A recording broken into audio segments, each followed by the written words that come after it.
Smile, baby.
Marley, what's going on?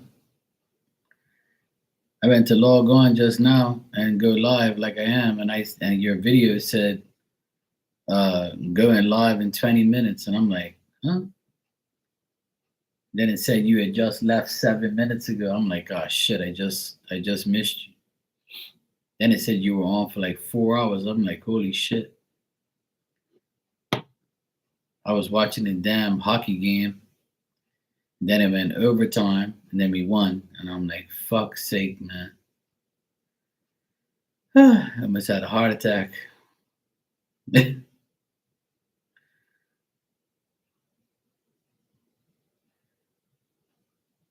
He was making up for lost time. Yeah, there you go. I saw you on for like 4 hours. I'm like, holy shit. That's how long the damn game was almost. Hey, Holly.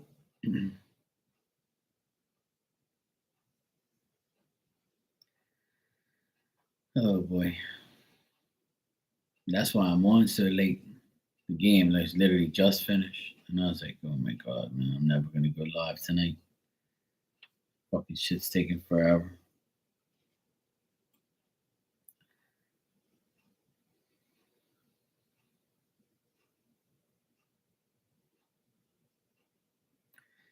Yeah, it's good to take a break from things, you know? You don't have to do it all the time.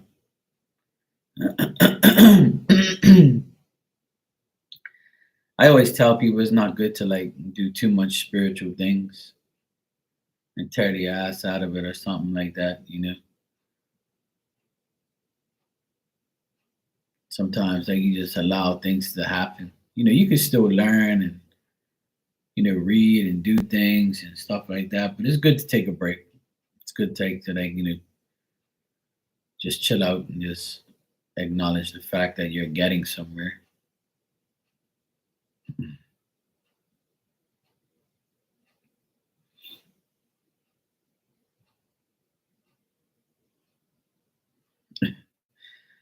My dog's like right there today. She's like literally. I had her blanket outside and I just brushed it off and then freshened it up for her. And then she's been on it ever since I bring it back inside.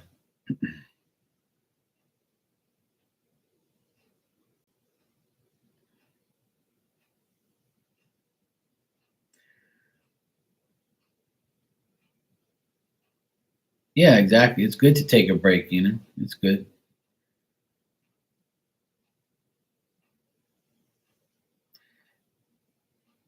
Two class have time to learn the card. Okay, cool. Well, that's good. Yeah, Marley, it's always good to take a break and just like get away from it for a while. People will always come to you if they need you. People will always like come back and see you and whatnot. It happens all the time. In the past 5 years, 6 years I've been on here, it happens all the time.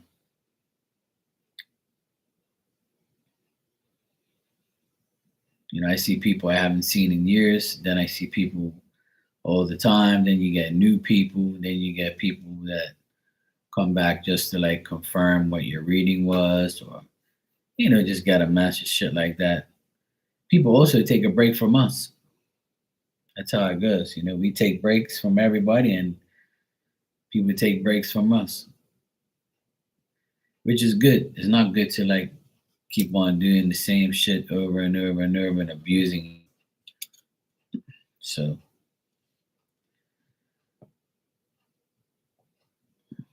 especially doing this type of stuff, because a lot of people, take it for granted, and a lot of people, like they get too much readings and stuff, and then what they just even the readers themselves, they get carried away with reading the same person all the time, or wanting to read situations and make money, and then they get caught up in all the bullshit. So it's good like to not do it all the time. Nothing's good doing something all the time. Like the more you abuse things, the worse life gets. All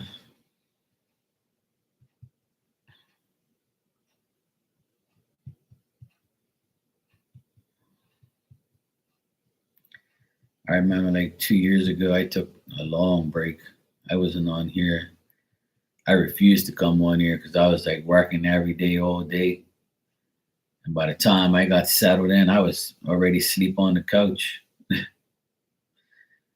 was like, fuck that, I ain't going live. Everybody like, Margie, you going live? I haven't seen you forever. I'm like, oh, I'll get over it. Go see somebody else or something. I don't know.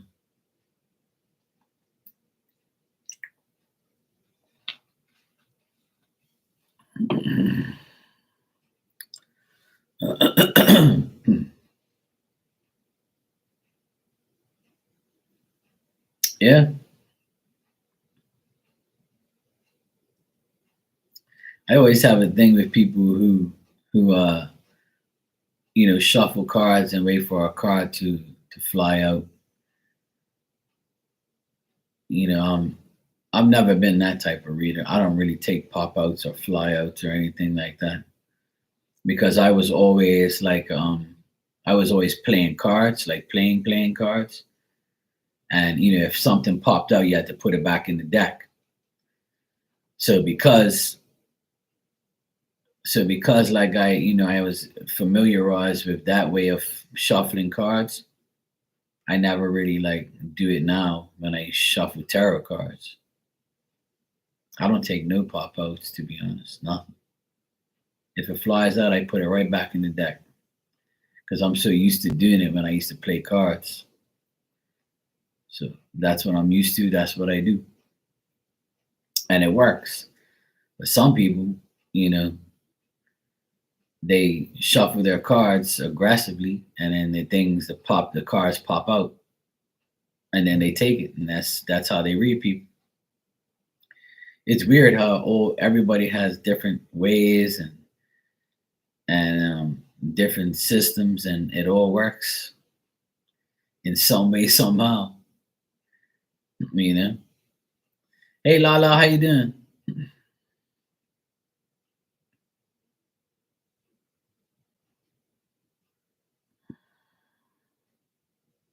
Yeah, exactly. Yeah. Some things are different. Everybody has different ways, different styles. So whatever works for you, and if you read the person that it works, then that's the way you should always go. You know. Yeah, I'm doing good. It's been a good weekend so far.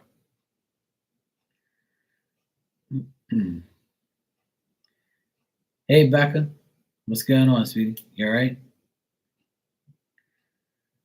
So yeah, I mean, everybody has their way of which I find fascinating because I don't do that, and then but other people do, and then it works. So it's like it never really surprises me.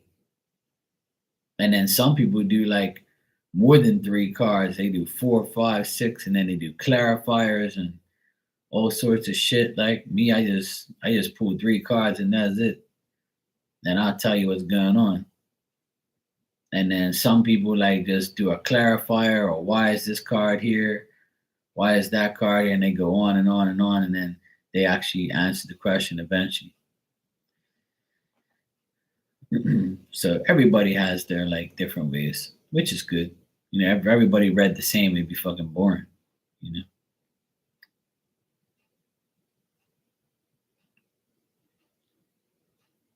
Yeah, exactly, Holly. But that's the way. That's how you get to evolve when you talk to other people. You know, and you get to know other ways and other systems, and like people help each other and people learn from each other.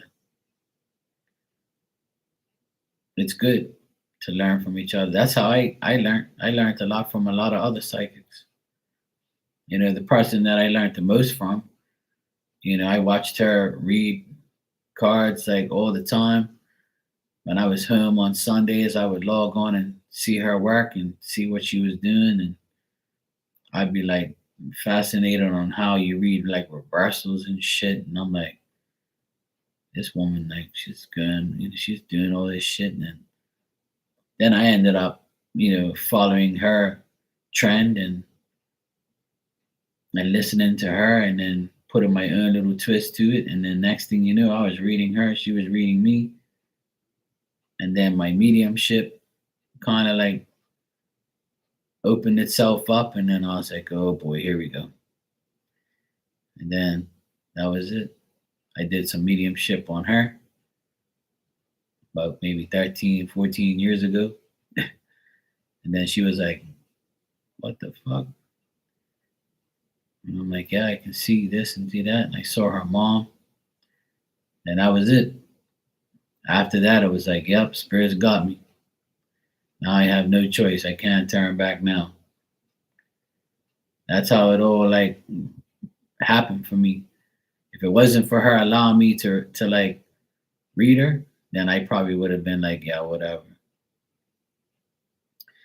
It's not like it doesn't scare me. It's I just don't like seeing how people like died, or some people you should show me how they killed themselves or how they died, and they look kind of gruesome and gross, and I didn't want to see that, so I kind of told them like, turn that shit off when you come see me. I don't, I feel free, but I don't want to like see all that stuff. I'm just here to get answers for the people that you want to come through for. So once I like demanded that of them, then I get it. But there's some times where like you have to learn how to control it. It never really scared me because like it was not like a physical presence.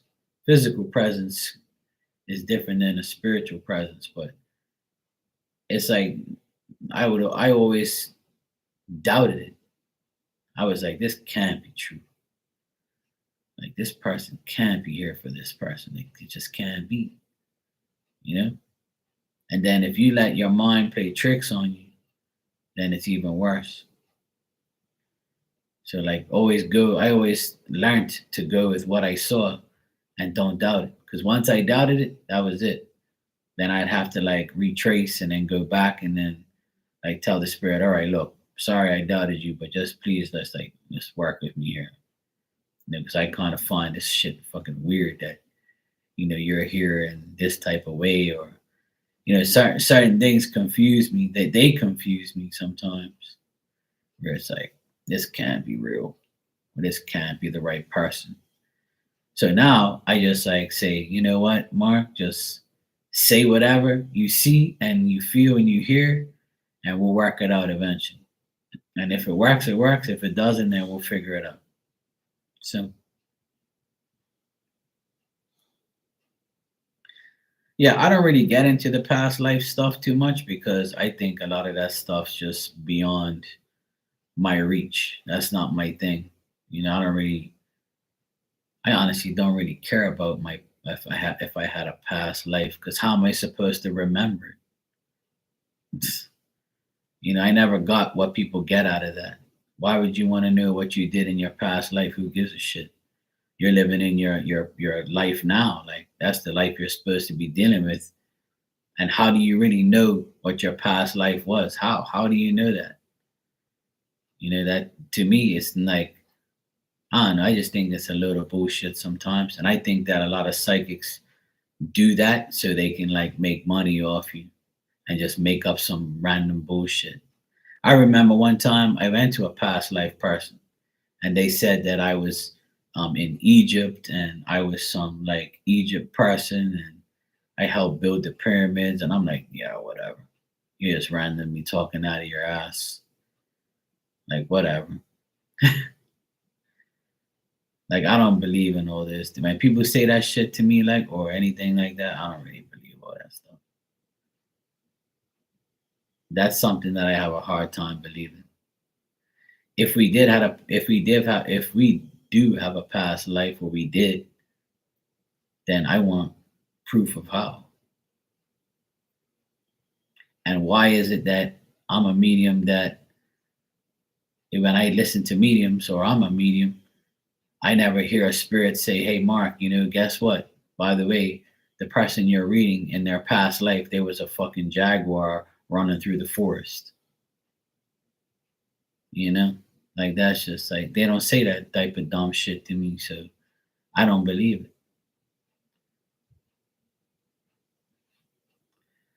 I just feel like we have one life, we live it, and then we go into spirit.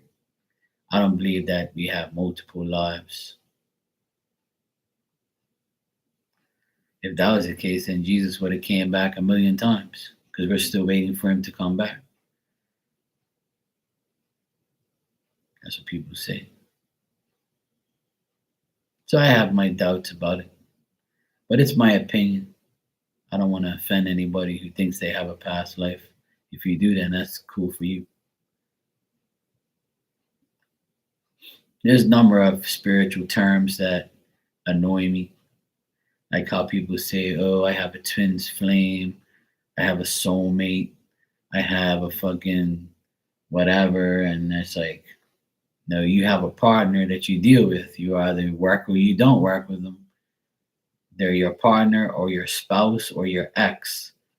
That twin flame shit is another way of saying like everything. And there's a lot of words that mean the same thing. And that's why I try and tell people like, don't let people fool you because all you're hearing is the same word used in a different way or a different way used with the same word. Yeah.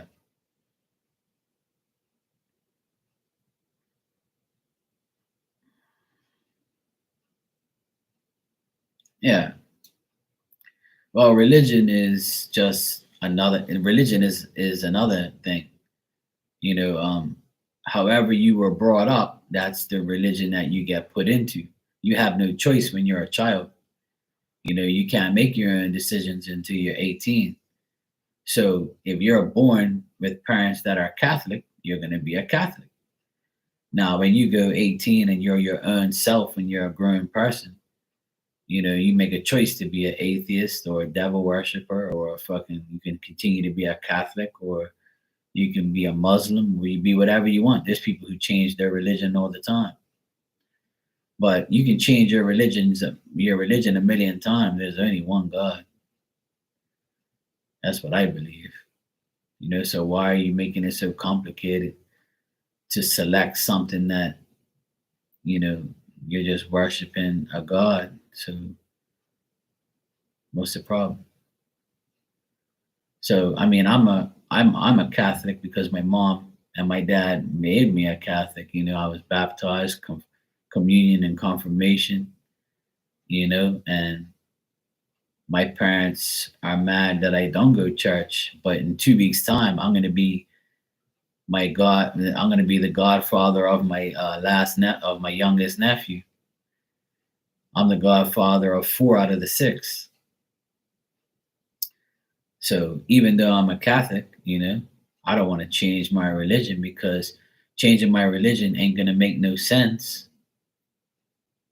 And going to church ain't making no sense either because you're just going to church to see a bunch of morons that sin just like you or worse, and their sins are so bad they even go to church and they don't even care, you know.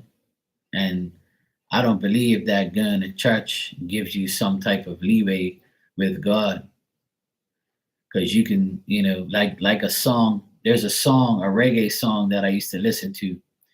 It says, "Sitting in your church on Sunday, thinking about who you're gonna go fuck on Monday." You know,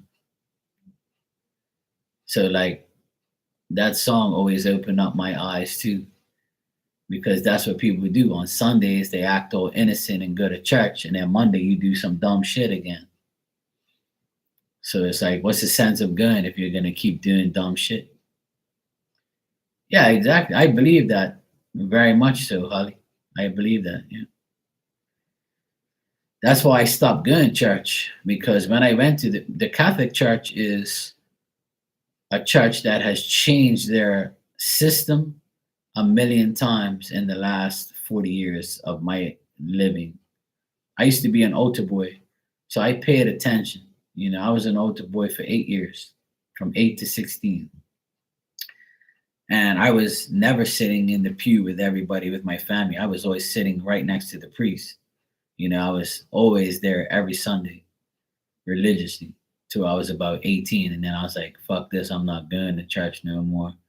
And my parents tried to force me to go to church. And then I end up going to church once in a while. But as I like got older and older, I realized that going to church isn't benefiting anything that I want to believe in. If I can pray at home every day, then why do I have to go to church to listen to the same shit over and over and over and over and over and over and over and waste an hour of my time with a bunch of people that are giving off negative energy? And then the Catholic religion wants to change the way you talk in church. They want to change the songs. They want to change everything's changed now. When I went to church 2 years ago, for my other nephew's confirmation when I was his godfather, I was lost. They had switched all the prayers, they had switched everything, they had reworded some things, you say things differently.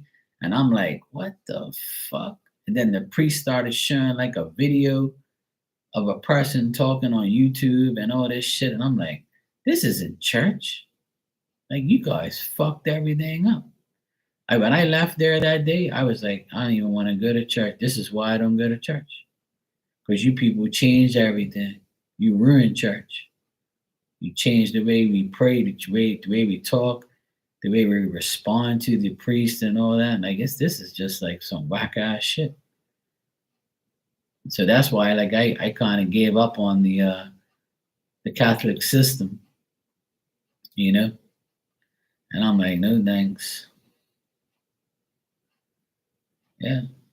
I went to a private school as well, Catholic private school in Bermuda, the only Catholic private school. So my parents put me in a Catholic private school, and I dropped out when I was 17 because I didn't want to be there no more. Because it was run by a bunch of nuns, sister jackass, sister fake ass, sister liar. That's what they were, sisters of lies and the devil. That's what they all was. They never did anything for anybody. They were mean, nasty, and they're probably all in hell where they belong. They weren't no servants of God. They weren't no servants of Jesus. Fuck them. All of them can rot in hell, every last one of them, because they were mean and they were nasty, and they hated men and they didn't want children. So how are you like a person of God, a servant of God? You're a fucking idiot. Whoever made that up is an idiot too. It's all corrupt. It's all corruption. And now, like when I got old enough, when I was in my 20s, I realized how corrupted the church and the religion system is. And you know what? I'm better off home, praying in my own home, in my own life, in my own sanctuary. I pray every day, regardless. I pray every single day before I go to sleep. And I have a Bible there. I always wear my chain and my cross, and I always give thanks. I have holy water. I bless myself every day. I do the necessary things that I feel is right for me. And that's why I don't fear anything, because I know God's got my back. And I ever since I stopped going to church, my life got better, because I don't have to go to church and see a bunch of evil fucks and people that are corrupt. That's how I look at it now. But when I say that to my parents, they get mad at me. And I'm like, you guys got more problems than me, and you go to church every week. I make them think, but they'll never believe that. And I'm like, whatever. I'm not going. I said it's bad enough I have to go in 2 weeks' time to go be the godfather of my nephew, but it's the last one, so I'm happy. It's my last nephew the last nephew I have that has to get confirmed. So there's no more uh, church things unless they get married, which is going to be a while from now. Oh yeah, there's people in the background listening, I guess, but nobody's saying anything. Sometimes they just like to hear me talk.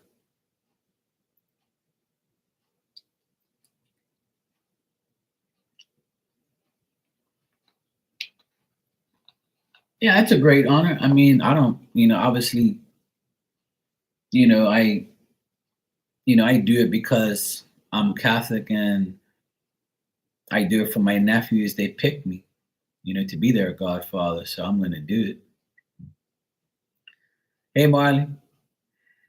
But, I think that it's all blown out of proportion. The whole religion thing, who really is Jesus. And now these people are talking about Jesus is this, Jesus is that.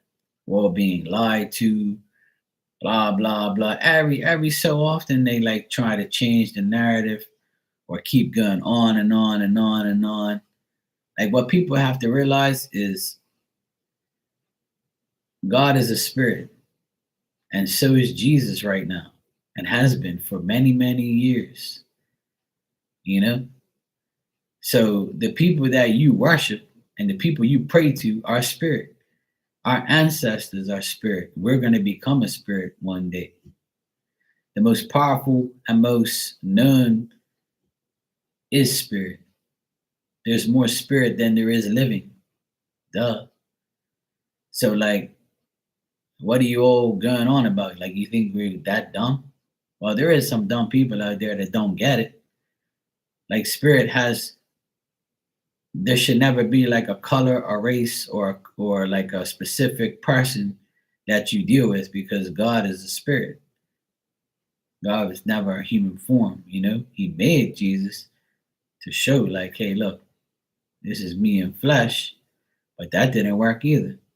So he's still a spirit, but everyone that has died that we love is a spirit now. So if we acknowledge them, they acknowledge us, and then life is good. They're going to help us. But if you don't acknowledge, it's just like if you don't acknowledge God, then God's going to be okay, well, I'll wait for you to acknowledge me and believe in me. And then when you believe in me, then I'll show you that life will be better. And there's a lot of people who don't believe in any of that stuff. And they live their life, and then they find out eventually that it is true. Yeah. Yeah, well, everybody, the whole system is to control you. The biggest thing in the world is control, to see who controls who, see who manipulates who, But see, God is a convenience for a lot of people. God's a huge convenience. So when you're sick or you have a problem or you need money or you need like, something to cure you or to heal you, it's God this, God that. I love you, God. Please help me. When. I need God. God's your convenience. You should be talking to him every day. You should be praying every day that nothing bad happened to you today. And even when it does, it's probably self-inflicted. Yeah. But it shouldn't be that way, because if you pray every day, then you wouldn't have those problems. Or you wouldn't feel guilty acknowledging God when you needed him. Nothing should be a convenience, especially him and your ancestors. Should never be a convenience.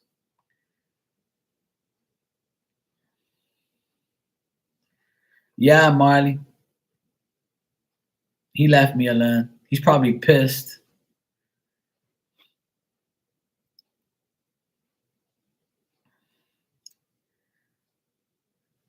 He's another one, like, I've known him all my life. And every time I work at my mom's house, he asks me to borrow something, or like I'm like, this guy's my age. You claim you have knee problems. Well, then get better. You've been telling me this for years. Like, go get a fucking job. And then most Bermudians or people say, oh, a foreigner took my job. Do you know why foreigners take your job? Because you don't want to do it. That's the whole reason why foreigners are everywhere in the world. So like, I want to tell him that because he complains about people and stuff. And I told him one time, get a job, bro. Go to the grocery store. You go there every day. Ask him for a job. So you can make money and buy your own fucking lawnmower and buy your own tools. Go on YouTube and go figure out how to do shit. Don't ask me. Leave me alone. You ain't doing shit for me. So, yeah.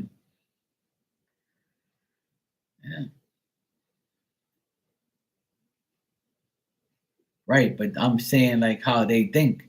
They think that, oh yeah, foreigners this and foreigners that. You're allowed to go anywhere you want in the fucking world. What the hell are you talking about? You can go live anywhere you want. It's up to you where you want to live. You know, people, that's why jobs are available to the outside. Want to go live here? Okay, cool. We got a job for you. And that's why they have different chains in different states and places and countries. You can go work. Like, for instance, there's so many companies all over the world that you can work for, and then you can go to different branches. So if I go to your country, I'm a foreigner that's working in your country, taking your job. That don't make no sense. Like, even that even is like fucking retarded to even think that.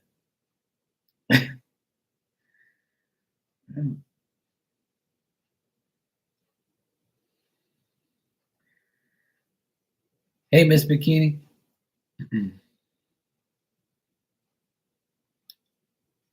Yeah, people make me mad here in Bermuda because they always say, "Oh yeah," because that's what they said to me one day. We had like this big dispute. It wasn't really an argument, but like, my parents came from Portugal to Bermuda to better their life, and these guys that were in Bermuda, they were saying, "Oh, you're here, you were born in Bermuda." I'm like, "Yep." And then they said, "Oh yeah, so you're only here because your parents came from Portugal, and then they stayed here." And then I said, "Well, I'm gonna ask you guys something. When you were 18, did you serve your country? Did you get called to the army?"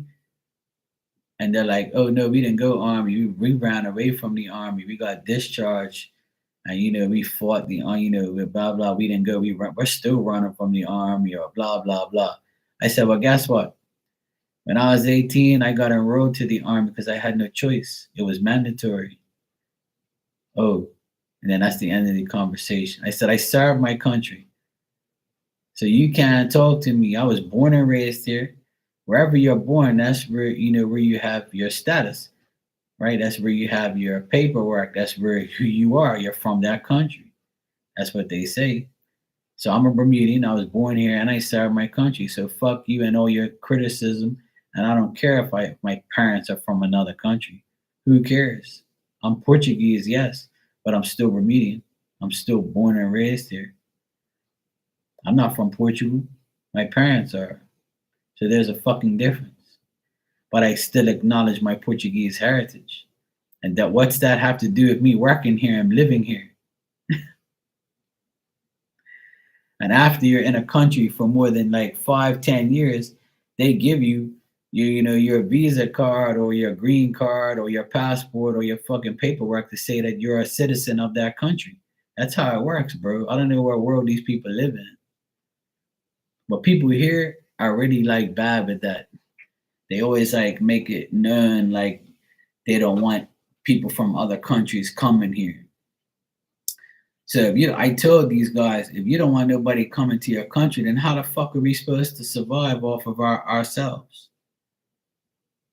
I said, do you know how many exempt companies are here? Giving your children and your cousins and your aunties and uncles work?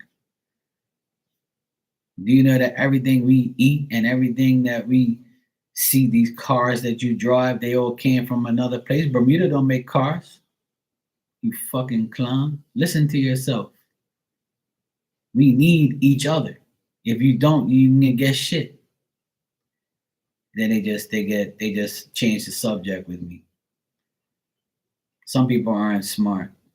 They're just delusional and dumb.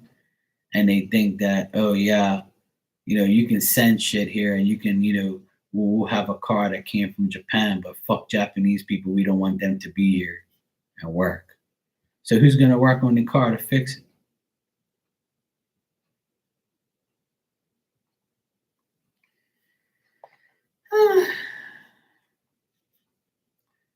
So yeah, it's a world we live in. A lot of people are very delusional and don't get it. But I don't really have no time to be dealing with stupid people. Once I know you're stupid and I talk to you and I get nowhere talking to you and you just keep going on and on about negative shit, and I probably won't talk to you anymore. Mm.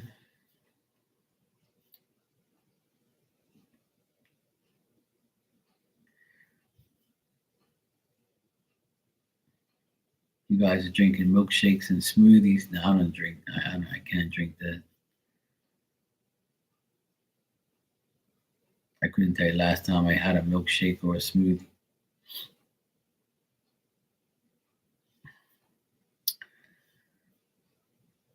But yeah, some people are just gonna. There's so many things that we can talk about, and so many different ways that people um neglect the truth. Yeah, a lot of people are lazy because they want something for nothing. They want a handout. Yeah. Well, that's the thing. A lot of people complain here because they say, oh, well, Bermudians are lazy.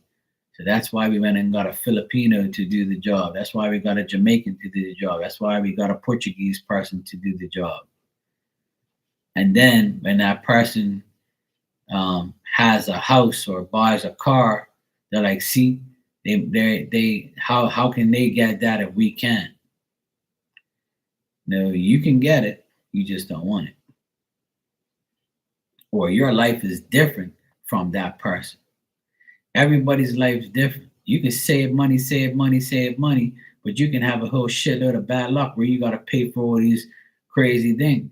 Where you might have a medical condition, or you might, have a wife that ends up, being sick, or you being sick, or something happens to your child or your car or your house. Yeah, everybody's life is different, so don't worry about what everybody else is doing.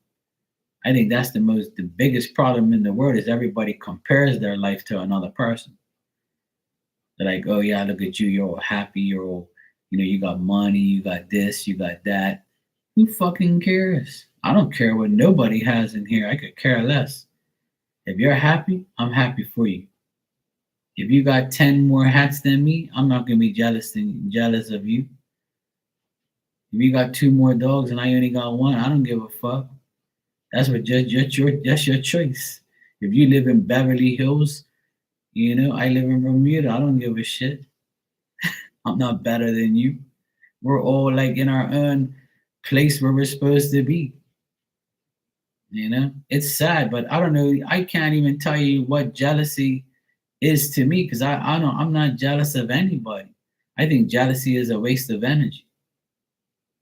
There's no reason for me to be jealous of anybody, and there's no reason for anybody to be jealous of anybody anyway. You have what you have because you are the one earned it, got it given to you, or you know, it's just the way your life is. So who cares what you're doing? I don't. If there's a person that comes in here that has a better life than me, I'm happy for you. Go for it. You'll motivate me. I'm not gonna hate on you. I could care less about hatred or jealousy. That don't mean nothing to me. I've never been jealous of anybody. I just want everybody to leave me the fuck alone. If you're annoying, leave me alone. If you're worth my time, then we'll be cool with each other. We'll be friends. Hey Dan, how you doing, brother?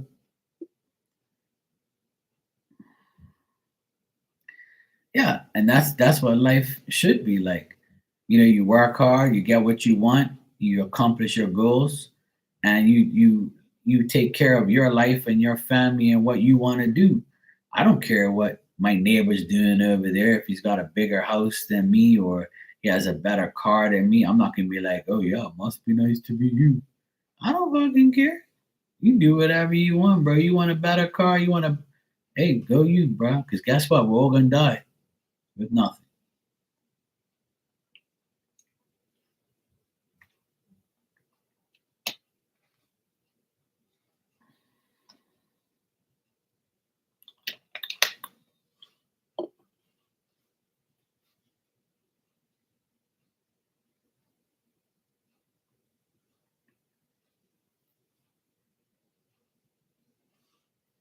So that's why I really don't give a shit. Yeah, if you feel it's on you. But there's no reason like for people to be jealous. I don't understand why people are always jealous of people for. It don't make no sense.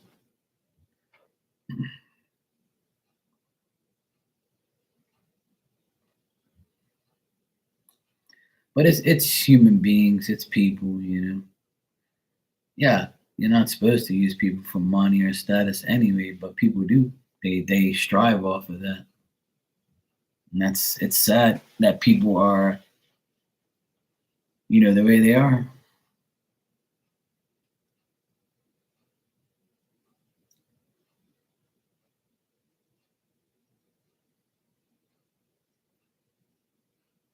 It ain't my problem. I could care less. But it's sad though. It's sad that people are like that. You know.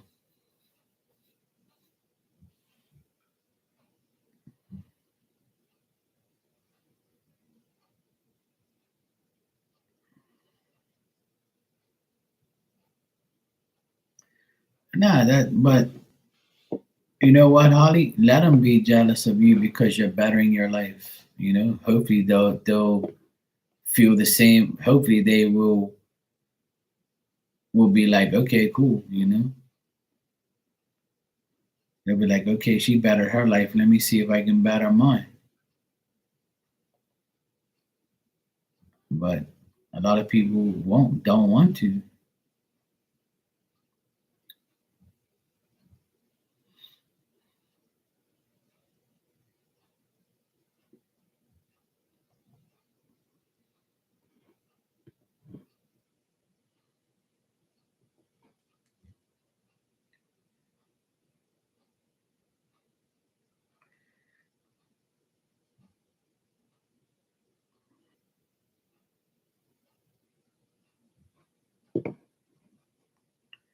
Ronnie said, damn Aquas.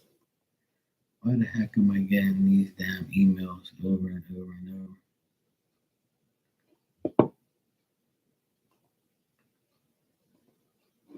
Stupid ass things.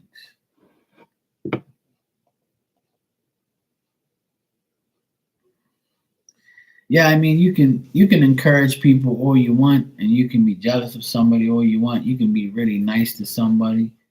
There's a lot of things that we as people can do, but unfortunately, there's a lot of people that never get it, or they don't want to change. They feel like what they're doing is right, which is okay. If they feel like their evilness or their wickedness or their selfishness is the right way for them, then that's the right way for them. I always feel like I can't change anybody, and I don't want to, but hopefully I can motivate people with my story, my life, and we can all compare each other's, life stories and say, hey, guess what? I was like that too, and I did this and I did that. Like to me, that's something that I always feel like when I read for people on here, somebody would say, "Oh, like this happened to me," or that happened. Like when a person comes in here and says, "Oh, I lost my mom when I was 2 or 3," or "I lost my parents. I don't even have my parents anymore. I lost them at like that shit." There breaks my heart because I say to myself, um, I have my parents, I have my siblings, they're all alive, and then I feel like that's good because I have them all in my life. When I hear somebody say, "Hey, look, my mom or my dad died," like I consider myself, in a um, you know, in a in a luckier sense to have them around. But that person that lost their parents or don't have their parents anymore, or one of them or two of them or whatever, or a brother, sister, or a child, I feel for them, but and their lives are only going to be worse if they wanted to be, because you can turn that grief into um, happiness by accepting them in a spiritual form, you know? And that's why, like, I tell people, like, don't think because you lost somebody's physical presence, their spiritual presence is there forever. So that person never leaves your life if you think about it in a positive way.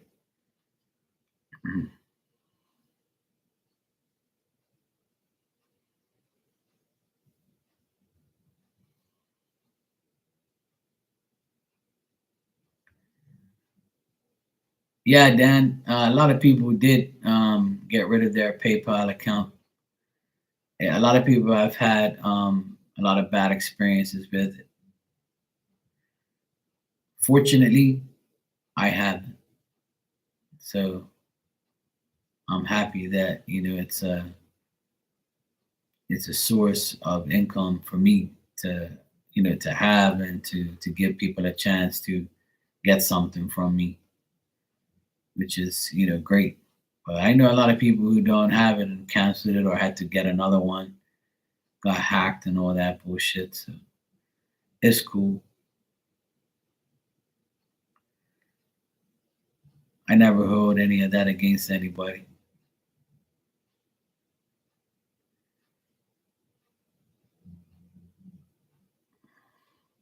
Yeah, it's good. I your mom's cancer spread here recently. Said thankful she's around. Yeah, exactly. Yeah, and that's the thing. Just be there for her, and just remember that when people do go, you still have them. There's no there's no debating that. You still have them in a physical, I mean, a spiritual presence.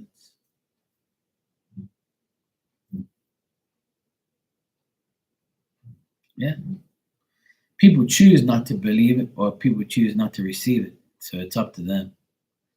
I can't force nobody to believe what I believe, but I can make you a believer. That's one of the best things that I feel I can do for a person is make you a believer. That's what I strive to do. Like when somebody says, "Oh, but it's not the same," I don't have them here with me, and I'm like, well, guess what? They're talking to me right now, and they're telling me this, this, and this. And then when I say that to somebody, and I'm right about it, and they like, what the hell? They're like, oh wow, so it is true. They do, you know, and they do tell you the truth. You are talking to them really, but in a spiritual form. So that gives that person so much more to look forward to. And that's one of the main reasons I do it, because a lot of people don't believe it. You know? A lot of people don't believe it, but I didn't either. I didn't believe in all that and what I can do. I didn't never believe in anything I was listening to. But when I did, and then other people were like, what the hell? This is fucking real. And I'm like, well, I didn't believe it either. You're in the same boat as I am. But that's what people like myself and other mediums are for. We're here to like make sure that you understand that life goes on, but in a spiritual way.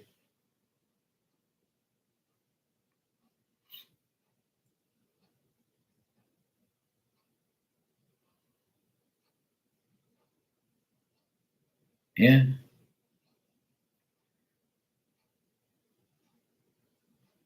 Oh yeah, definitely. We all get signs that they're around.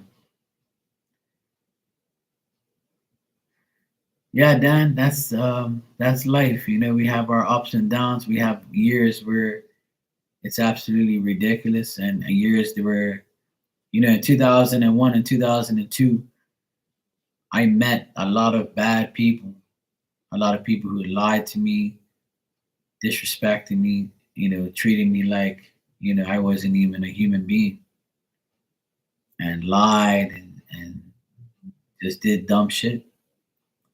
And then in last year, I made sure that last year and this year, I made sure that that wasn't going to happen again. So I ended up for the last year and a half, I've took control of who I give my energy to and who I associate with.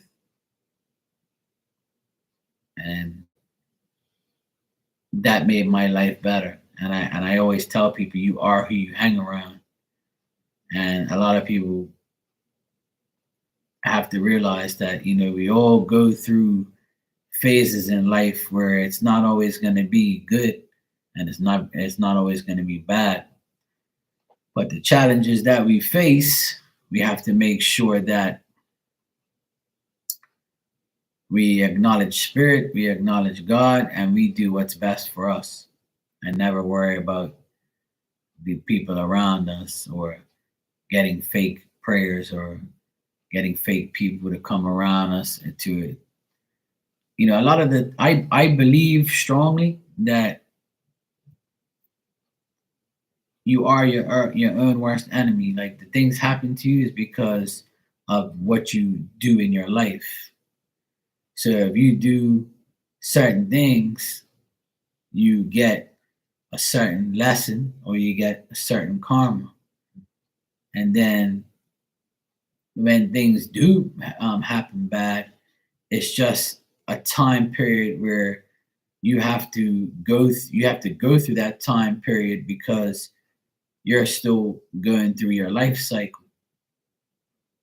It sometimes, like, people don't understand that even if you're a good person, you can still have bad shit happen to you.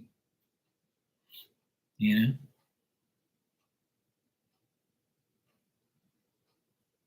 that life is never going to be. Life is never going to be perfect.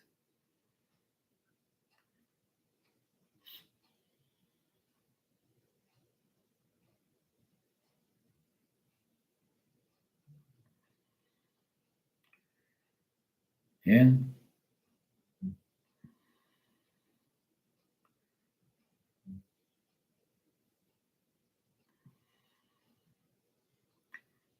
Oh, that's the thing. The main thing is not to get brainwashed, and the main thing is to always go with what you need to do.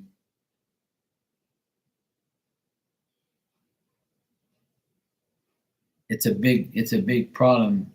Is the biggest problem is being brainwashed and not understanding, your surroundings and the people that are around you.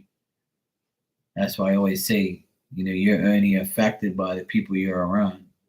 So if you're around fucking idiots, you get idiot results. But if you're with somebody like your spouse, like you're married, so what do you say when you get married? You know, you love that person for sickness and in health, for richer, for poor. All those vows are things you said to each other in the best moment of your life, right? So when your wife is sick, are you going to be there for her, or are you going to neglect her? Are you going to go blue in the face telling her that, hey, look, you got to do this, this, and this in order to get better, because your sickness is like, something that we need to work on. And if it's vice versa, are you getting the same respect? So when you're married, I feel like it's the biggest test of your life because you're with somebody 24/7. So, and then if you have kids, it's even more of a test because everybody around you is a human being with free will.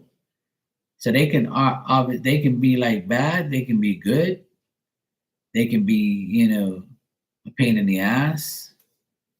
See, people have to realize that the more people you have around you, the more influence of negative and positive altogether.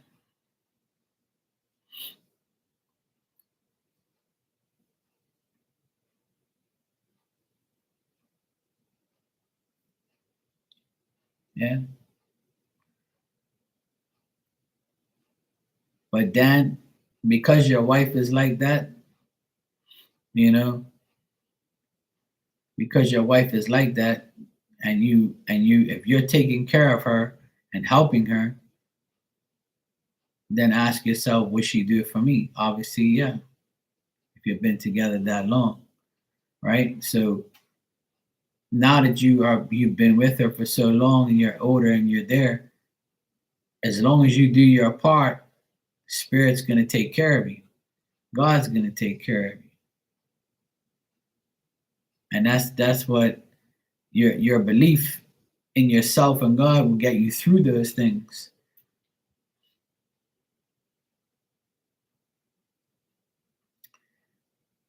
But a lot of people don't believe that shit.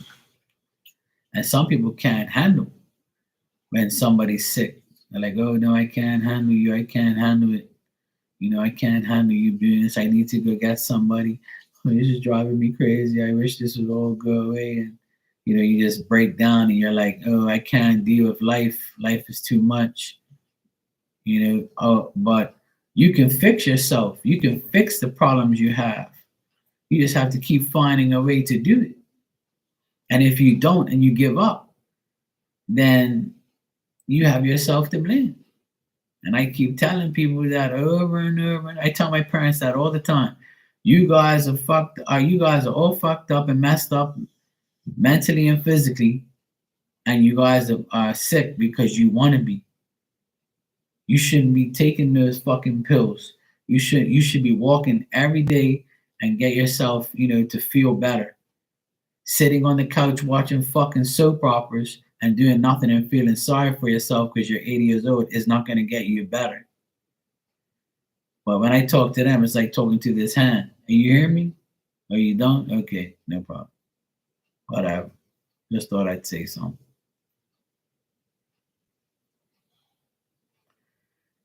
And I think the older you get, the more stubborn you get. And everybody in this room could do better. Everyone here can do better in their life, you know? It's up to us to make it happen.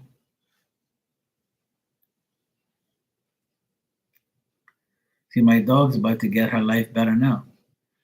See, she loves that blanket, and that's why she's gonna go round and round and round, and she's gonna turn her head, and she's gonna get comfortable because she wasn't. Oh shit. Well, my dad and my mom, they have each other to bitch to. You know, they're always bitching to each other. Then my mom, I spoke to my mom yesterday, and they wanted to go to like this festival that's on today and tomorrow. And my mom's like, "Oh, your father, his hand is messed up, and he doesn't know if he can drive the car. His fingers swollen from gout. Oh, but what did he eat? Oh, I don't know. Well, gout only happens if you put all this acidy foods in your body, and you're still eating the things the doctor told you not to eat. And another reason you get gout is because of all those pills you take for your heart, which I told you shouldn't even be taking anyway. I said, do you know why doctors give you those things? So they can make money off you. But they don't listen. My dad and my mom don't listen. So I'm like, oh well, whatever. Just like my friend said a long time ago, he said, look, let them be. Don't try and change them. They ain't gonna fucking change. And I say, you know what? You're right. I just leave them alone. I even heard an astrologer lady say that shit the other day.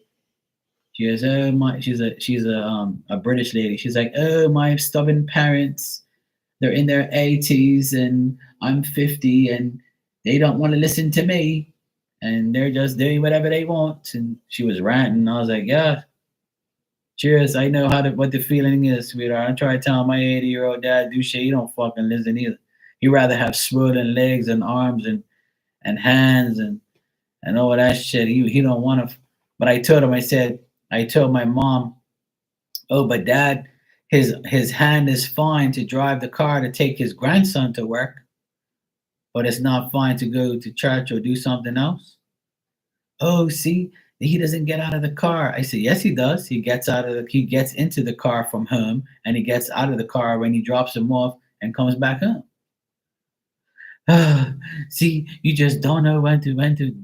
I said, look, tell that fucking idiot go get his own transportation. He's 19 years old, going 20. It's time for him to go get a license and go get a fucking transportation, or go on the bus, or get his dad to take him. You're 80 years old. You shouldn't be doing that shit. Oh, but you want? I said, okay, well then, whatever. If something happens to you, don't come crying to me.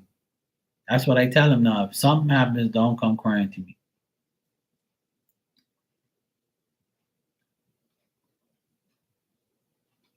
Yeah, so does my dad. My dad got a stent put in his heart, in the veins or whatever the fuck it is, in 2008. And he's been on medication ever since. And he's constantly peeing. He's constantly messed up. He's constantly got gout. And I keep telling him, look, when you go to the doctor, what does he tell you to eat and not to eat? Oh, I don't know. I didn't ask him. I said, so your pension is paying for your insurance to go to the doctor. And when you go to the doctor, you just go there, you get your finger pricked, and they check your blood and your pressure and shit. And like, okay, yeah, see you later. Bye. Why don't you sit down and say, look, I need to talk to you. I got gout all the time. Do you think it's because of these medications? Do you think it's because of the things that I eat? Look, I stopped eating the things you said and I still get it. So obviously it's the medication. And I told my dad what it is and he don't listen.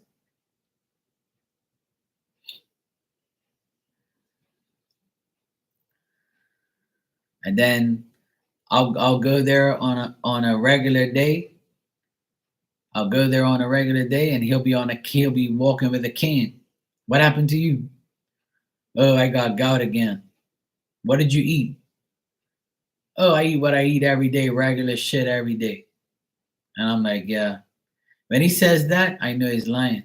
I know he ate something that he weren't supposed to eat, and now he's all fucked up. And then I say to him, "Oh well, you're your worst enemy." And then I tell my mom, "You're just as bad because you make it for him to eat."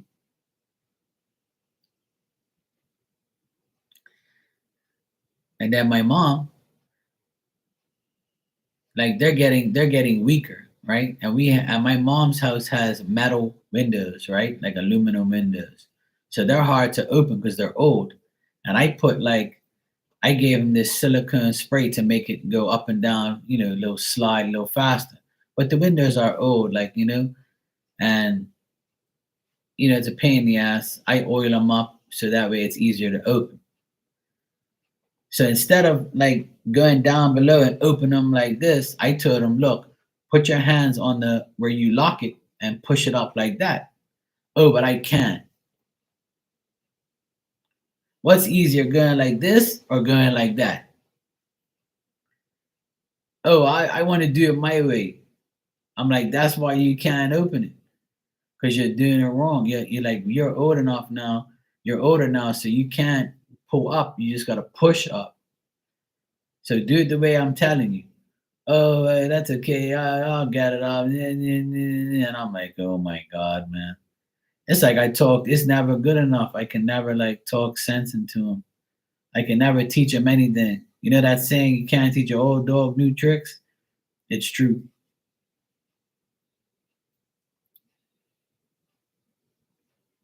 Yeah. Yeah, there you go.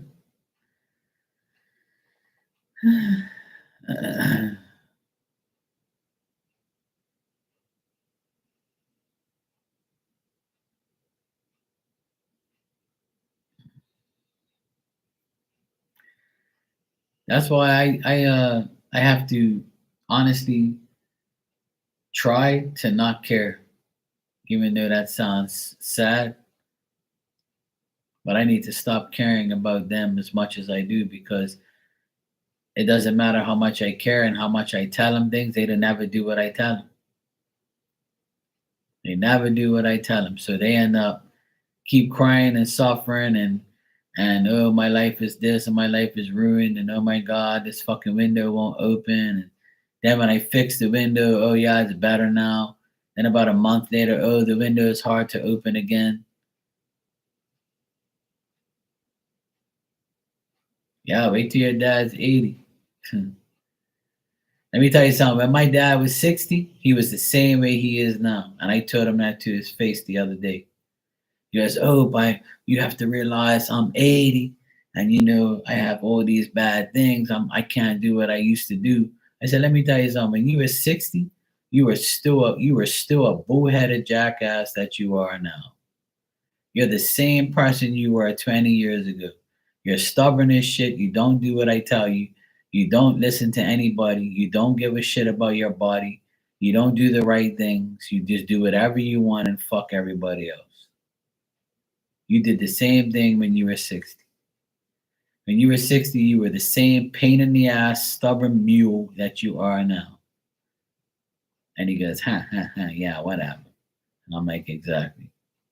I told my mom, you're the same way. 20 years ago, you were the same fucking way. Complaining, bitching, and moaning, oh, my neck, my back, my this, my that, oh my God. I'm like, oh my God, man. Do something about it. Do something about your life. And my mom's like, oh, I want to go walking, but I can't. I'm like, well, then walk around the house. Oh, if I walk around the house several times, people are going to think I'm crazy. And I said, see, that's another excuse. What do you mean if people see you walking around the house, you're crazy? Who fucking cares what people think? You have to get yourself better. So walk around the house. So if you walk on the road, they're not going to think you're crazy. They're going to say, oh, look at her. She's walking on the road. What the fuck is she doing? Is she lost? She's almost 80 years old. Maybe she's lost. You don't know where she lives. She got dementia. That's what they're gonna tell you. Oh my God, see, you always make everything bad. And I'm like, I make everything bad. You just told me you're worried about somebody seeing you walk around your house because you said they're gonna say you're crazy. They're gonna think you're crazy if you're away from him. Because they're gonna think you lost your mind. Oh Jesus, please help me. And then everybody wonders why I go fucking nuts dealing with my parents. And then some people say I'm lucky to have them. Oh yeah. More like they're lucky to have me to fucking deal with them. That's the only luck they have. I'm not lucky having pain in the ass parents that are stubborn as shit and don't do what they're supposed to be doing and make excuses for everything in life. Fuck that.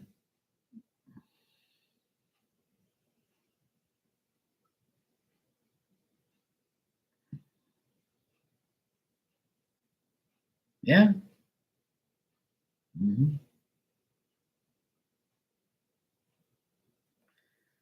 And I tell them all the time. I said, you should use me as your example. But they don't listen. And then they told me, oh, ever since we got the vaccine, I said, no, everybody says that. I said, don't use the vaccine as an excuse either. Because before the vaccine, you were still the same way. You're always trying to find an excuse. COVID was an excuse. Vaccine was an excuse. Pills are an excuse. This is the people that think you're crazy because you're walking around your house. You just keep making excuses for not doing what you're supposed to do. And the more you make excuses, the worse your life is going to be. Because then you're going to get comfortable making excuses to get out of the things that you need to do. And that's the truth. And that's why I don't make excuses. I just say, you know what? I need to do this, but right now I don't feel like doing it. And I'm going to try my best to do it at a later date. I'm the type of guy, well, I really want to do this, but in order for me to do that, I want to do this first. And then sometimes God's like, no, no, you're going to do this now, bro, or else it ain't going to happen.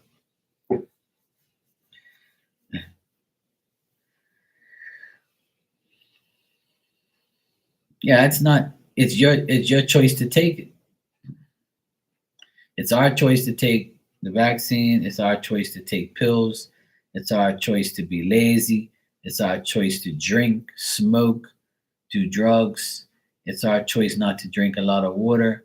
It's our choice that we drink coffee and not tea, or tea or not coffee, or soda or wine. We have free will.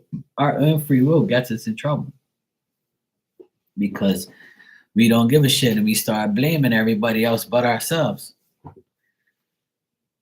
Don't blame life, blame the way you live it.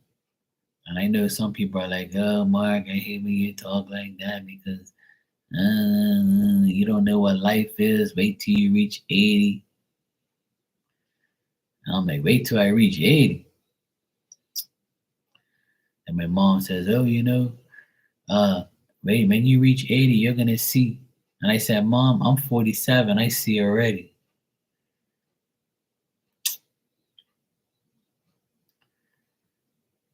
Yeah, go ahead, Dan. Why not?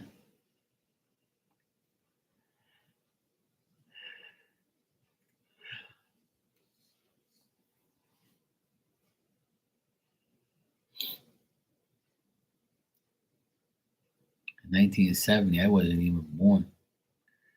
I was a twinkle in my dad's eye. He was thinking about making the greatest thing since sliced bread. In 1977, it happened.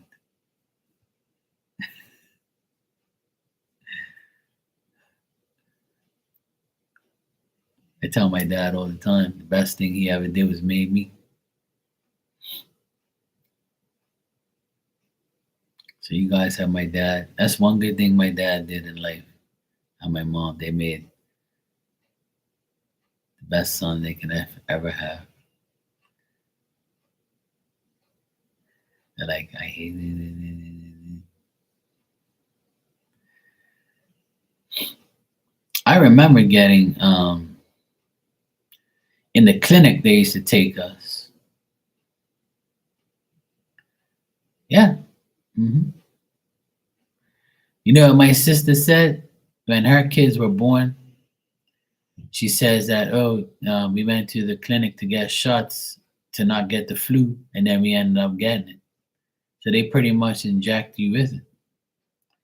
That's why you get those things. If they give you a shot, that's pretty much getting you immune to it, so that way they have work. But this is a subject that a lot of people don't like to talk about, and it's a subject that people get in trouble for talking about on here. But it's the truth.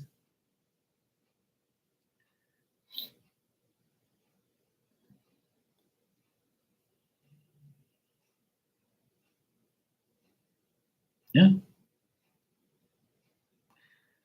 But see, people are oblivious to what life um, brings and what you got to do in life.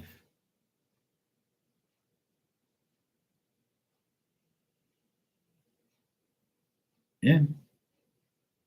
hmm My grandmother, she was 94 and she died from shingles because her body couldn't handle it.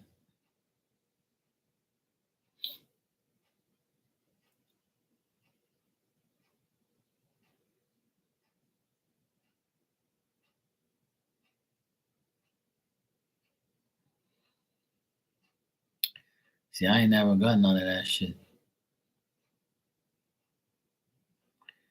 I ain't getting none of that shit. I haven't gotten any of those things. Last time I remember getting a shot was when I was a little kid. At the when I was a little kid, probably like maybe 5, 6 years old, before I went to kindergarten, you had to go to the clinic and get a flu shot.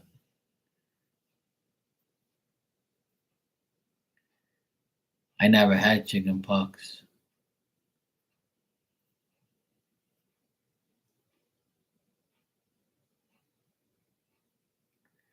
Yeah, it was just like the vaccine. When some people got the vaccine, they were sick for a couple of days. That's what it's meant to do. It's just like when you take medication and stuff. Some of it fucks with you. When I got sick with food poisoning, I had food poisoning so bad that I went to the doctor, and I didn't want to, but I did. And the doctor was a bitch. She was like saying things and stuff like that, and was like, "Oh, blah blah blah," and then, "Well, I'll give you some antibiotics." And she gave me these antibiotics, and it made me worse. And then I stopped taking the antibiotics and was drinking Gatorade and water and eating crackers. And after 3 days, I was back to normal.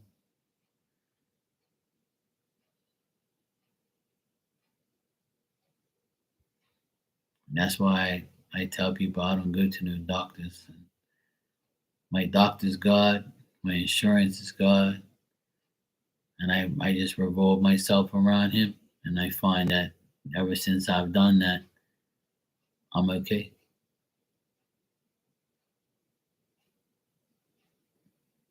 And I remember very distinctly that back then, everybody was against me because I didn't want to go get it.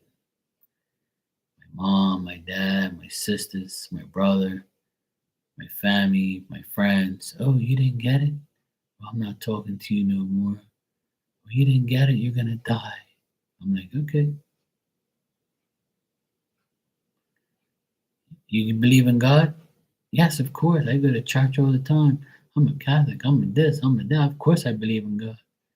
Okay, well, you believe in God. Why you go get that for? Oh, but you have to. No, you don't. God gave you free will. So if you get it, you're from. Not mine. Just like Miss Bikini said yesterday. See, these women want non-vax babies, so they're gonna want me. They're gonna want my,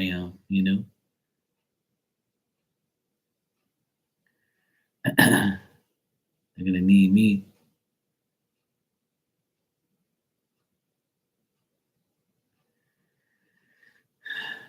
But yeah.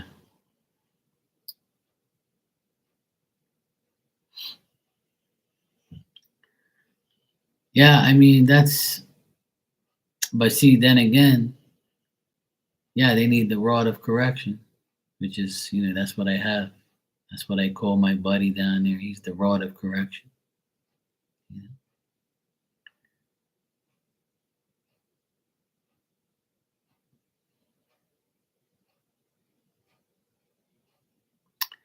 Yeah, I mean, I know you both just said, that you had to get it and you have to get it. But really, deep down inside, you don't. You just have to believe that if you believe, then you'll receive. And if you believe that you're not going to do anything to anybody, then you'll be okay. You'll be fine.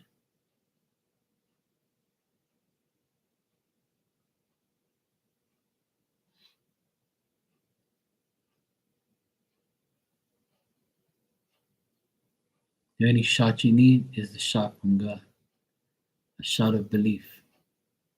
That's all you really need. I know it's easier said than done. I know everybody has their ways and their thoughts, but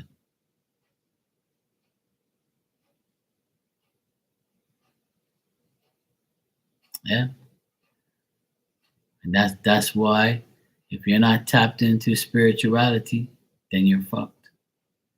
You're gonna believe the devil. You're gonna believe these people in their ways. I tell people all the time. That's why I feel like life gets better when you believe more and you acknowledge spirit and God more. The more you do that, the better your life will get. You shouldn't have to, do anything but believe. But it's hard for people to understand that concept because it's so easy.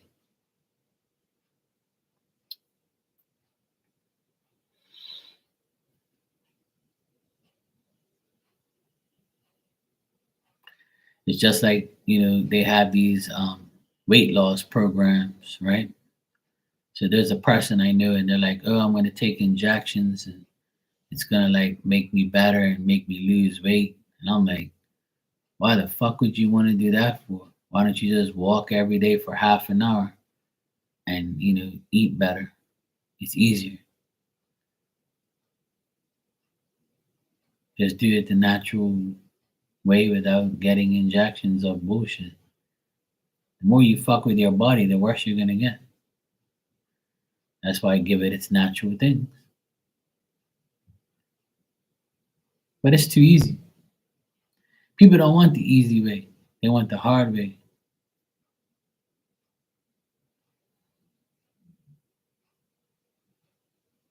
Yeah. Well, I'm tired of going blue in the face, telling people, what they should and shouldn't do. At the end of the day, I'm not perfect either, but I feel like my belief in spirit and God has made me a better person. That's me. It might not be you or somebody else, or it might not be the next person. Something else will make you feel some way. You know.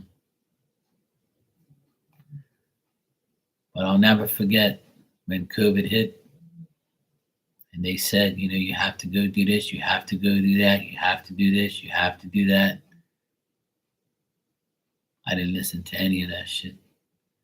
First thing I did, I closed my eyes and I prayed and I said, look, you want to use me as your example? I got you.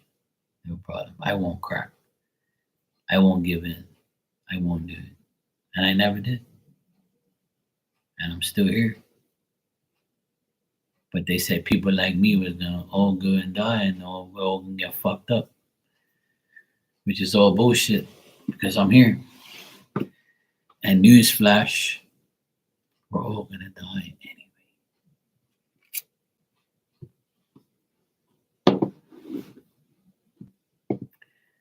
That's the only guarantee you have.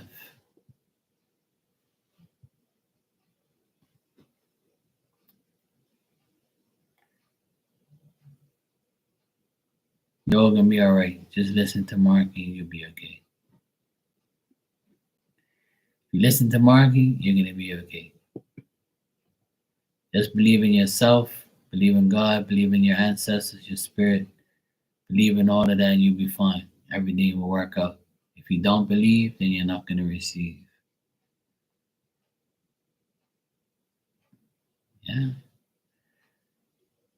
See, I'm baptized, communion, confirmation, and I'm the godfather of many kids. I believe in God every day. I put my trust in Him. He's my insurance. He's my security. He's everything. And that's why He put me in this predicament. I told my sister today that my psychic life is better than my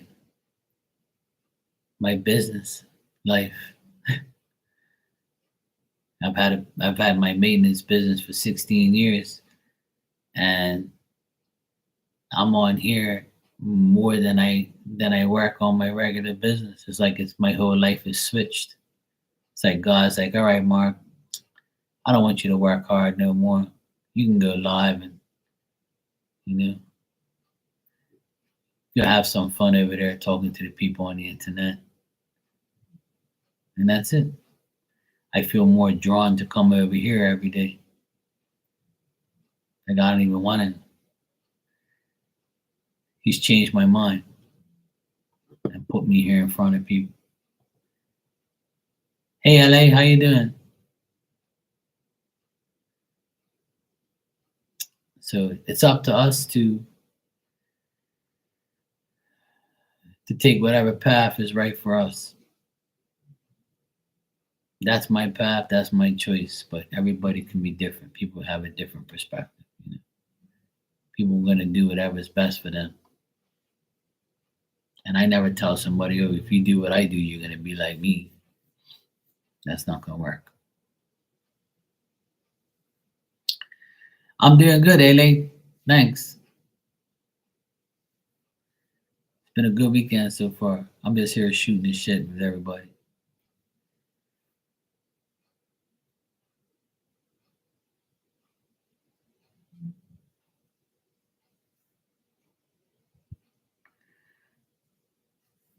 Yeah, that's okay. You can be a cashier at a gas station that makes pizza.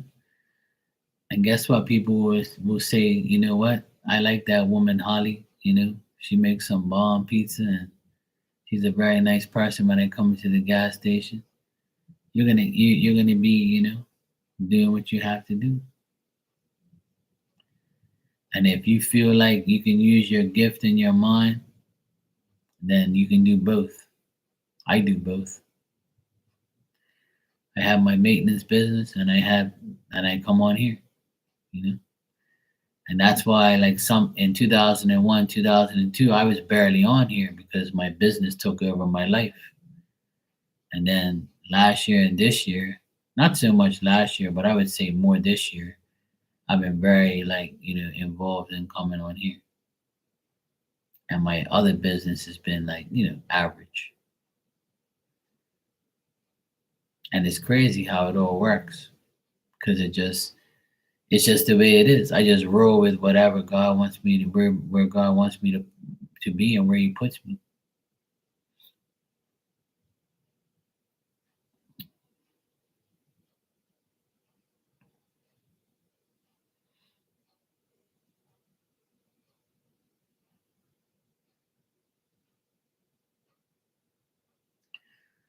When I was 19, I was a cashier at the gas station at night. I was a mechanic during the day, and I was a cashier at night. And from like 6:30 in the evening to 9 o'clock until we closed, I worked 14-hour days. I worked 7 in the morning. I would come in the morning to the gas station, and we had like a garage next door to the gas station, and then I would like change tires. I would work on cars, be an apprentice to the mechanic that was there. And then he was like, "Oh, you." I was like, "Look, I want more hours." And he was like, "Okay, well, we need a cashier from 6:30 to 9." I was like, "Well, yeah, I'll do it, and I'll close up the shop." He goes, "Okay, I'll make you a manager." I was like, "Yeah, sure, that'd be great." So I was working 14 hours a day, making $14 an hour. And that's when I was 19, and I was in the army at the time as well. I had to go to the army twice a week, and then sometimes I would go like once on Wednesday, and then on the weekends once a month. So going to the army twice a week was a burden too, because then when I went to the army, I couldn't work, but I was still making money at the army. You still get paid to go to the army, you know. And then on weekends, when I didn't have army and I wasn't working late, I'd do DJing. That's what I was doing. I was a DJ at the time too. So when I was 19, 20, from 19 to like 34, I was always busy. I was constantly doing shit over and over and over and over. I like worked 24/7. I barely slept. I barely got any sleep, and I was like an owl. I was young and crazy. See, all I wanted was money and work. Then I bought a car. Then I got an apartment.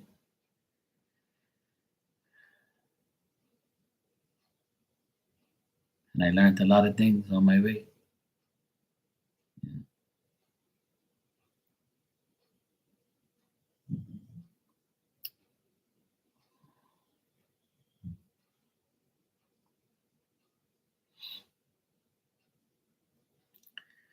So life goes on.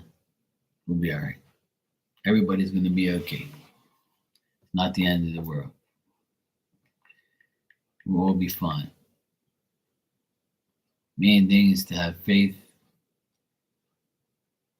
and whatever you have, what you do, just do it in a good way.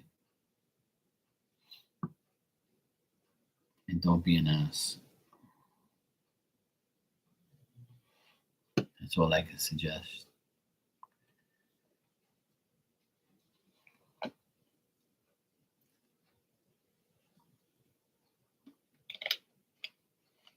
All right. I know it's Saturday night.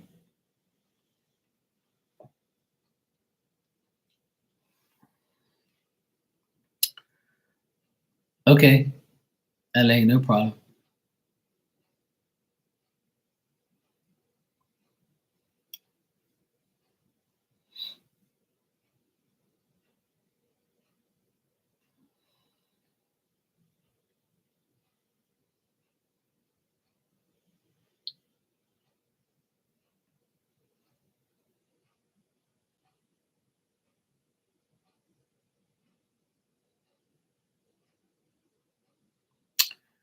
Yeah, Dan, 9.5 hours is great, but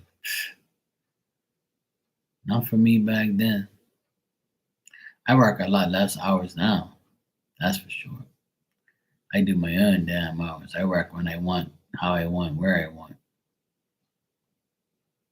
Finally, after all these years.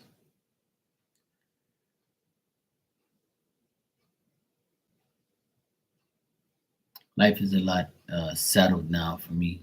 I don't have to work a whole heap of hours anymore. I got myself to the point where I'm comfortable. I have enough for me. I don't live amongst my means. I haven't been on a trip in 4 years, so that saved a lot of money. I don't smoke. I don't drink anymore. So the last 7 years, I haven't done that.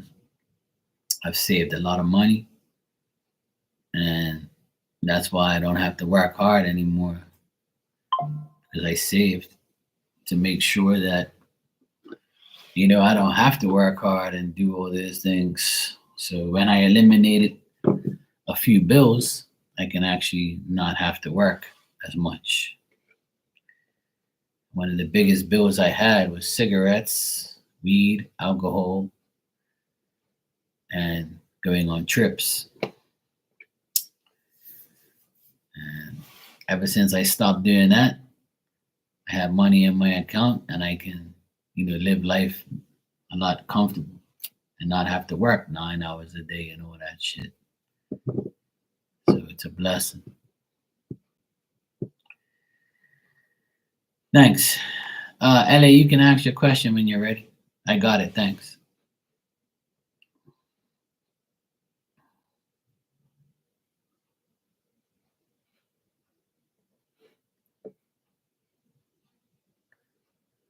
Yeah, we all gonna get you can get to that point. And the reason why I say those things on here is because I want people to know that if I can do it, you can do it.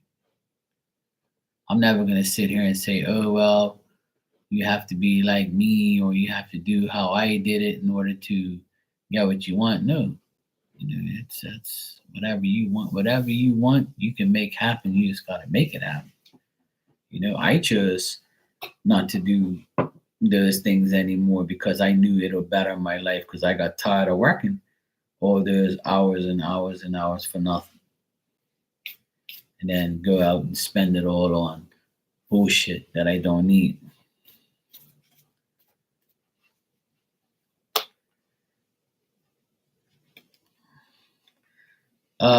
It's a boxer. She's right behind me. Yeah. She's a boxer.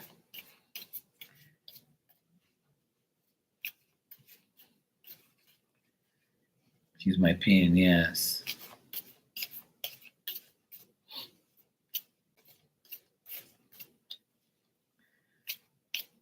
All she does is eat, sleep, and shit. And pee.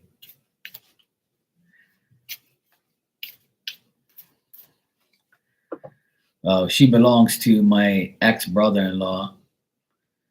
He bought her 9 years ago. He never took care of her. He never did anything for her. And then when he left here a year ago, he abandoned her and didn't want nothing to do with her. And then I took her. But she's been living with me for 3 years now. September coming will be 3 years she's been living inside here with me. Because we had a renovation here. Yeah, I know. That's what dogs do. Yeah. But she protects me and, she's always very protective of me and she's not a pain in the ass anymore. She's just my shadow. She follows me everywhere. And wherever, if I were to get up right now and go outside, she'll get up. She'll be like, where you going? I'm going with you. If I say, oh, hold on, I'm coming right back. When I say I'm coming right back, she knows exactly what I mean. But yeah, she didn't belong to me, but now she does.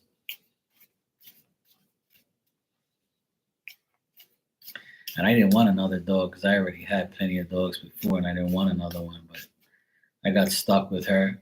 But I love her to death. She's cool. I never wanted her to be in here, but I had to put her in here because we have a pool now. We built a pool here at the house in 2021. In 2021, we built a pool here, and in 2022, it was ready. So for the last 2 years, I don't want her to sleep outside. She used to sleep outside. She didn't want to be inside. We had like a dog box for her on the porch, and she used to sleep outside. And ever since we got the pool, she fell in the pool twice. And thank God I was there when she did. So I was always scared that she was going to drown in the pool or, something bad was going to happen to her. She wasn't used to like water or pools or anything like that. But she hasn't fell in the pool since. But I'm just worried about her at night. The last thing I want to do is, have her, die in the pool overnight and I couldn't help her. So it always bothered me, So I keep her inside now. At night, I keep her inside. And during the day, because she fell in the pool twice, she knows not to go in the pool or around it because, she panics when she's in there. So thank God nothing's happened to her.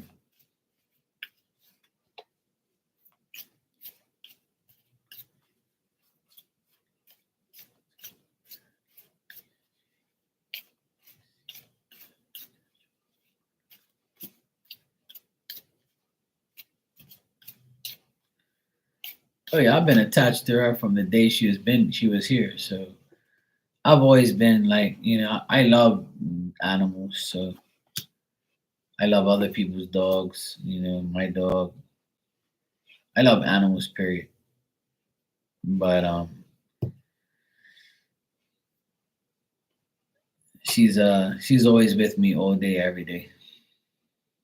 And I ask God to like make sure she doesn't pass away anytime soon because like I want her to like be with me when I'm over at my when I get my workshop done soon, when it's all finished.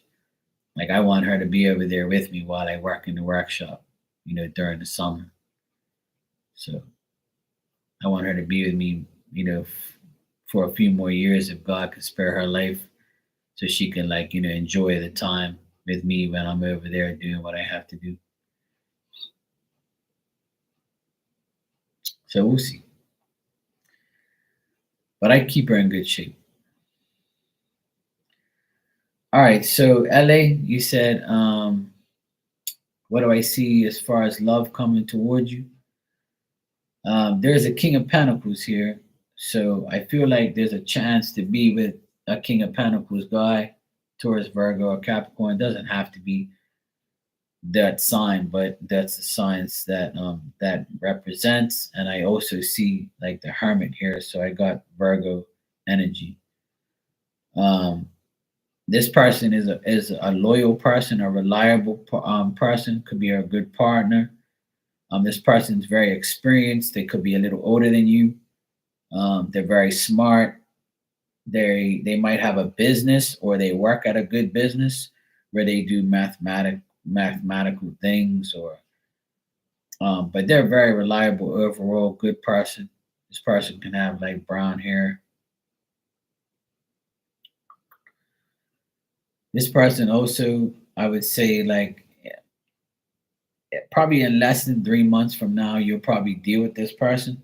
So I would say May, June, July. So over the next 3 months, like this can happen. Um, like this person is very creative. I got them like dominant here in the reading. Like they're the King of Pentacles and the Magician. And that to me is a person who is like um, very confident in what they do. But the thing that I see with this person is they had no real happiness in their love life. Like they're looking for happiness, they're looking for love, but they're always worried because they're very insecure about their feelings, about like any type of romantic stuff. Like they've lost their tranquility as far as like finding a decent partner because they think that it doesn't exist. Um, but this person is someone who like is not very active and like active in the love department. Like they're not looking for someone, but because of what they've been through with their past love life stuff, and they don't want anybody who's immature or hasty or too rash and dull. Like they want somebody that's uplifting, kind, generous. Somebody who's like wants to be and do the things that they do. So I would say in the next 3 months, May, June, July, this can happen. This person can come towards you, but just remember that they've been through some worry and insecurities about their happiness, and aren't we all? We all go through it. But like they didn't have no real romantic relationship in the past, so they're not looking for it, but they're open to it. So when you do meet this person or deal with this person, I would say, like, don't expect them to be all romantic-ish because of what they've gone through. But just remember that this person is very good at what they do. They're self-reliant, so they don't really need a woman. They want one. So remember that this person might choose their work over you in the beginning, and they might be telling you, "Oh, look, I gotta work. I can't do this and I can't do that." So if you're not one of those people who needs a person around you 24/7, then I would say it'll work. But if you want this person to be, you know, around you 24/7, then this ain't the person for you. I feel like this person has obligations.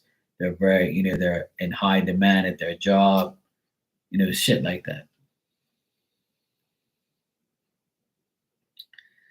Well, if this person is someone you already know, then this person is still in your energy and could be more in your energy in the next 3 months. So if it sounds like somebody you know, then it probably is this person. And usually, if the person is in your energy, if the person is in your energy, and this is the person that is in your energy, then I would say that they're going to stay in your energy for the next couple months. Yeah. Well, I always tell people, if you want communication, then you have to be able to give and receive it. So if you want to receive it, you also have to give it. And I think that that's one of the main problems that women encounter is they want the man to do all the communication and kiss their ass all day and all night. And if you're not communicating, then you don't want me. You know, most women need to understand that God gave you a coochie. You got it for free. So if you can humble yourself with that, then you're good. And not use it to your advantage. If he's not communicating now, then over the next three months that he will. But you got to do your part too. Like, you know what I'm saying? Okay.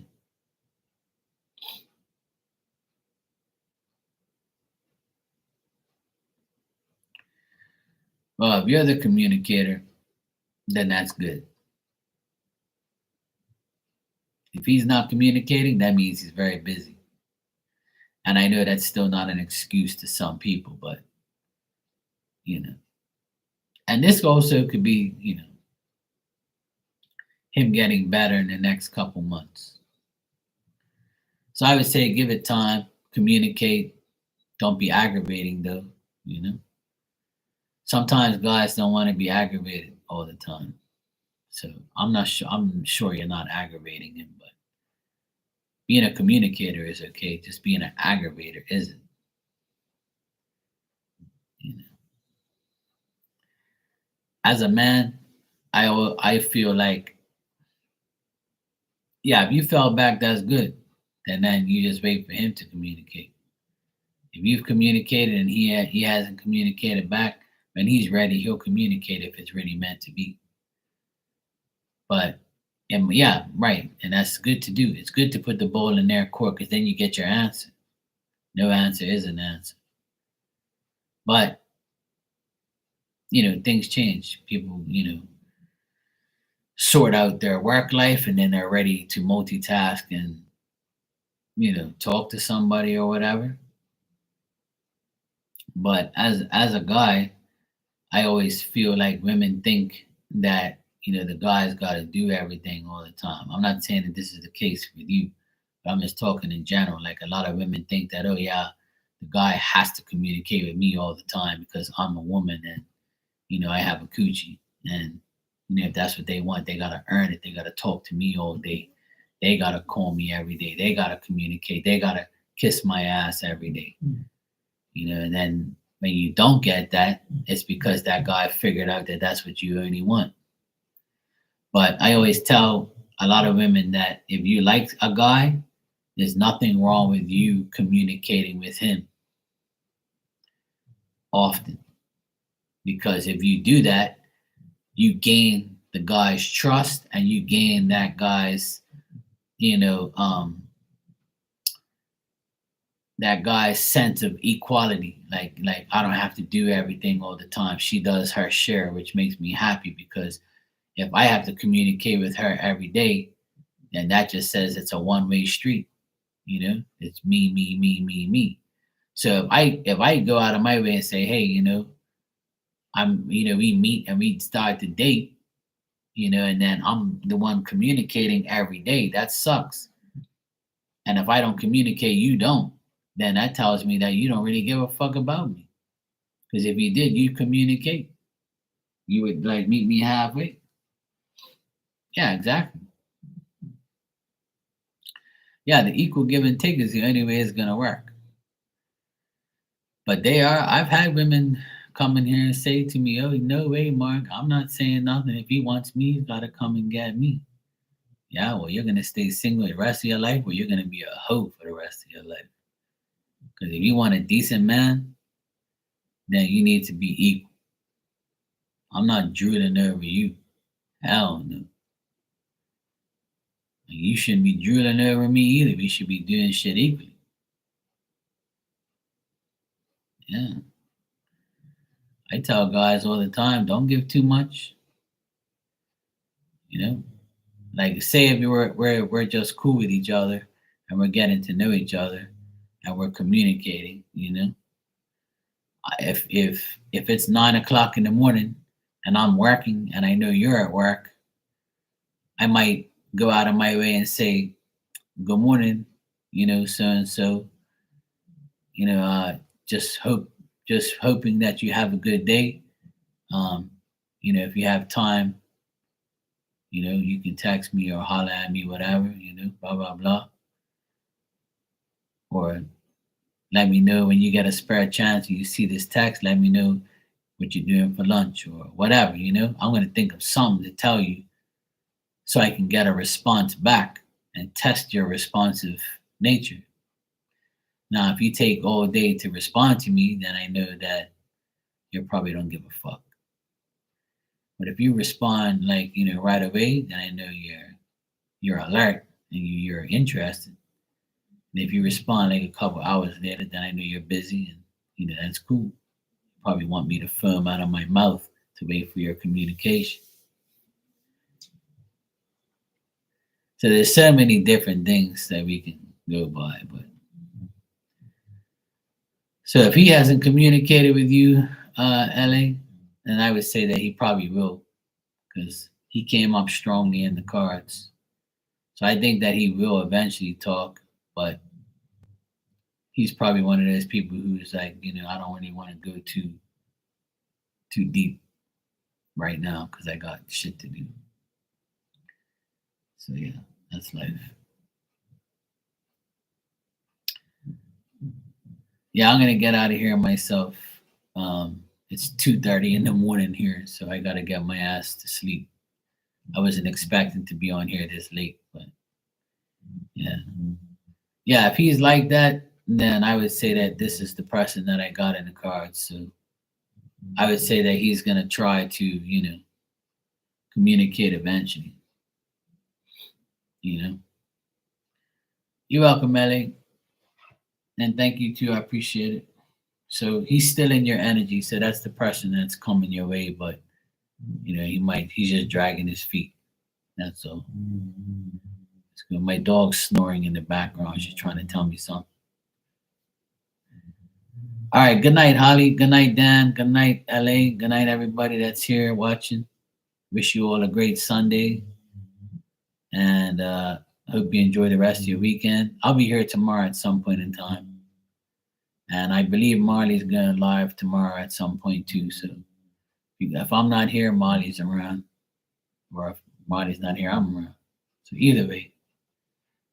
If you guys know Becca, she might be live tomorrow too. So